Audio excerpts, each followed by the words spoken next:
আজকে আমি চিকেন কষা করছি। 1 কিলো চিকেন, 500 আলু, 250 পেঁয়াজ, আদা বাটা, লঙ্কা বাটা আর রসুন বাটা, সাথে তেজপাতা ফোড়ন হবে, শুকনো লঙ্কা ফোড়ন, 100 টক দই আর লাগছে ধনে গুঁড়ো, জিরে গুঁড়ো।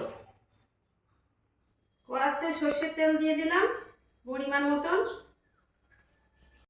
তেলটা গরম হলে আলুগুলো ছেড়ে দেবো।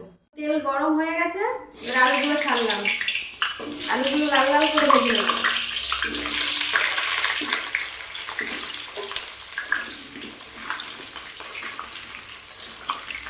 ভালো করে লাল লাল করে ভেজে নিতে হবে।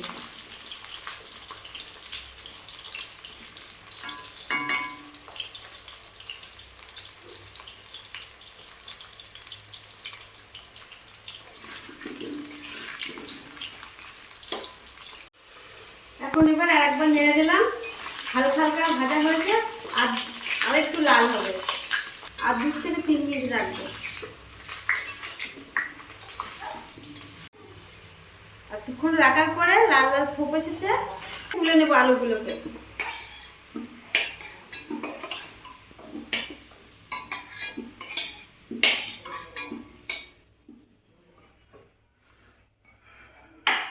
এই আলু ভাজা যে তেলটা থাকলো সেই তেলে অল্প একটু সর্ষের তেল দিয়ে মাংসটা বসিয়ে দেবো। তেলটা গরম হয়ে গেলে 2টো শুকনো লঙ্কা, 2টো তেজপাতা দিয়ে ওটাকে হালকা করে ভেজে নেব।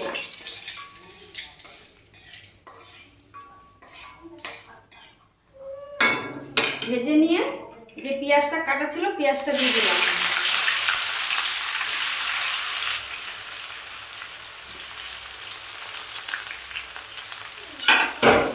পেঁয়াজটা দিয়ে নাড়াচাড়া করে লাল লাল করে ভেজে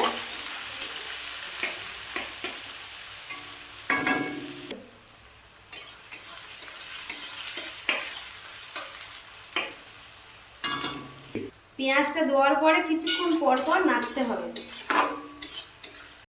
এবার পেঁয়াজটা লাল লাল হয়ে গেছে, আমি রাখলাম 3 থেকে 4 মিনিট। পেঁয়াজটা ভেজে নিলাম, নিয়ে এবার দিলাম আদা বাটা, রসুন বাটা, লঙ্কা বাটা দিয়ে এটাকে আবার ভাজবো।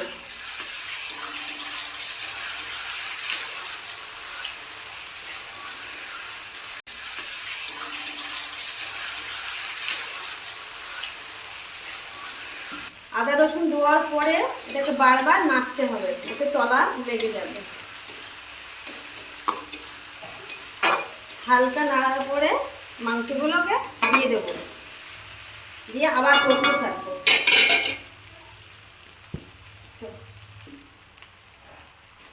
মাংসগুলো দিয়ে দিলাম,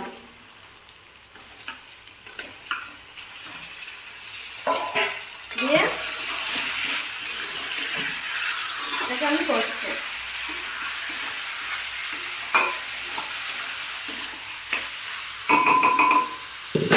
তার সাথে দেবো লবণ,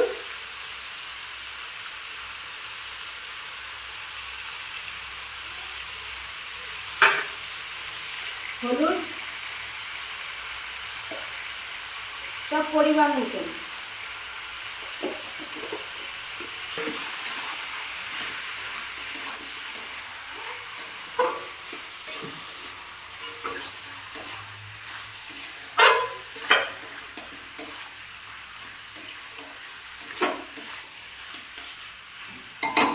এটাকে আরেকটু কষে নেবো।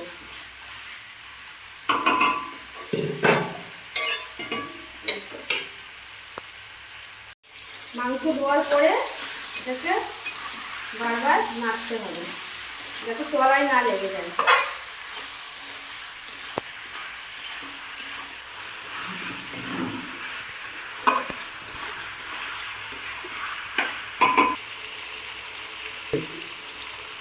এবার দিলাম ধনে গুঁড়ো 1 চামচ, সাথে দিলাম 100 টক দই,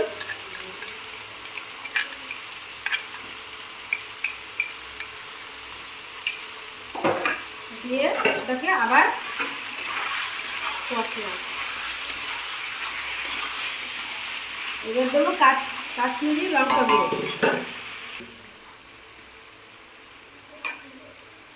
এবার দিলাম কাশ্মীরি লঙ্কা গুঁড়ো 1 চামচ রং হওয়ার জন্য।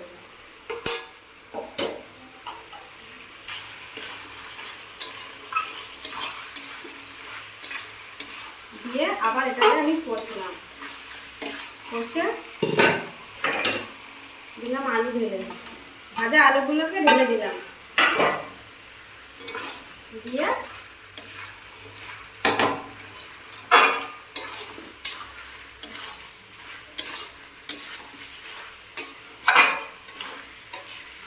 এবার এটাকে আমি একটু চাপা দিয়ে দেবো। এটা ঝোল হবে না, কষা হবে।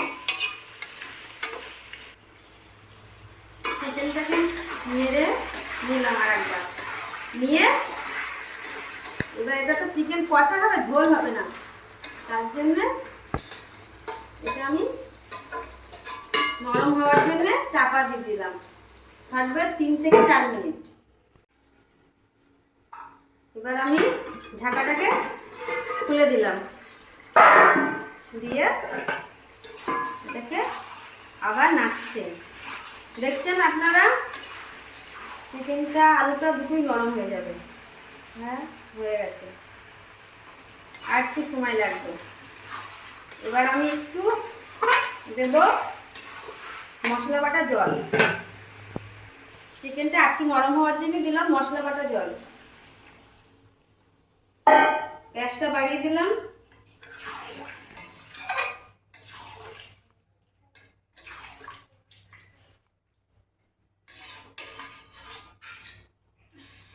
এটা তো কষা মাংস, এটা ঝোলের মাংস না, ওই জন্যতে অল্প পরিমাণ জল আমি দিয়েছি, যাতে মাংসটা আরো ভালো নরম হয়। দেখুন মাংসটা ফুটতে শুরু করেছে, নরম হয়ে গেছে, আর 3-4 মিনিট রাখলে মাংসটা নরম হয়ে যাবে। মুরগির মাংস তো নরম হলে ভালো লাগে না।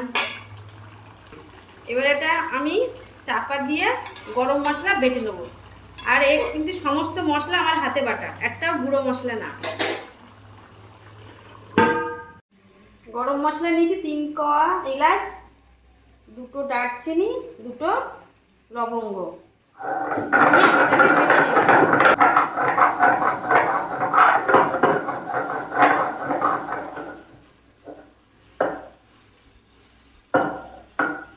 হয়ে গেল গরম মশলা বাটা। মাংস ঢাকাটা আমি খুলে দিয়ে আরেকবার নেড়ে নিলাম, নিয়ে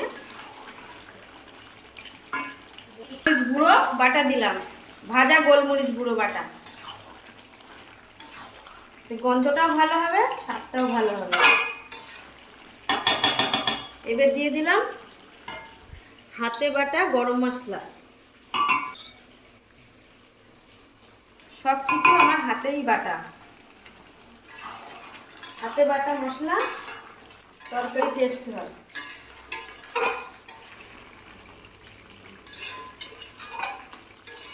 গরম মশলাটা দিয়ে অল্প একটু ফুটিয়ে নিলাম, নিয়ে এবার এটাকে লাগিয়ে নেব। মাংস পুরো রেডি। আলু দিয়ে মুরগির মাংস কষা। চিকেনটা হয়ে যাওয়ার মতন হয়ে গেছে। এবার ওটাকে আমি একটু চেখে দেখব যে হয়ে গেছে কিনা। লবণ, ঝাল, মিষ্টি আর একটু লবণ লাগবে।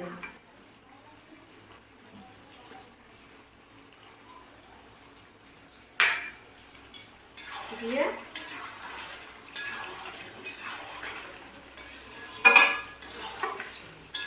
ওটাকে নাড়া দিচ্ছি। হয়ে গেল চিকেন কষা, হয়ে গেছে চিকেন কষা। এবার ওটাকে আমি ঢেলে নিলাম। আপনারাও বানিয়ে বাড়িতে খান।